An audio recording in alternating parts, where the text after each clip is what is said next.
Hello viewers, কেমন আছো তোমরা? আশা করি অসংখ্য অসংখ্য ভালো আছো। তো তোমাদের মনে একটি প্রশ্ন জাগে যে কিভাবে প্রফেশনাল ভয়েস এডিটিং করবে। তো প্রফেশনাল ভয়েস এডিটিং করার জন্য আজকে তোমাদেরকে যে ট্রিক্সটা দেব, সম্পূর্ণ ট্রিক্স ফলো করলে ইনশাল্লাহ তোমরাও 100% ভয়েস এডিটিং করতে পারবে। তো ভয়েস এডিটিং করার জন্য আমরা লেক্সিস অডিও ইউজ করব, যেটা তোমরা প্লে স্টোরে পেয়ে যাবে। তো বেশি কথা না বলে চলো মূল কাজের দিকে যাই। তো ভয়েস এডিটিং করার জন্য সেই অ্যাপসটি ইনস্টল করে ওপেন করে নেবে। তোমাদের সেই রেকর্ডিং করা ভয়েসটা এখানে আপলোড করতে হবে। তো ভয়েস আপলোড করার জন্য ওপেন নামের একটা উপরে অপশন আছে, ওইখানে চলে যাওয়ার পর তোমাদের সেই কাঙ্ক্ষিত ভয়েস ফাইলটা আনার জন্য এই অপশনটিতে চলে যাবে। তো তোমাদের সেই অডিও রেকর্ডটা এখানে আপলোড করার পর তোমাদের শুধু তোমাদের ভয়েসটা এই জায়গায় আপলোড করে তোমাদের নয়েজ কাটার জন্য চলে যাবে থ্রি ডট। যাওয়ার পর এখানে দেখবে একটা ইফেক্টস নামের একটা অপশন, তারপরে এইখানটাতে চলে যাবে। মূলত এইখানে হচ্ছে কিছু সেটিং।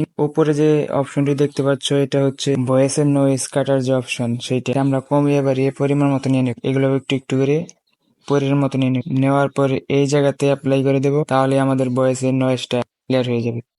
এখন তোমাদের ভয়েসটা শুনিয়ে দেব। ভয়েস এডিটিং করার জন্য আমরা লেক্সিস অডিও ইউজ করব, যেটা তোমরা প্লে স্টোরে আশা করছি সম্পূর্ণ ভিডিওটা বুঝতে পারছো। তো পরবর্তী ভিডিও পাওয়ার জন্য সবাই সাবস্ক্রাইব করে রাখো।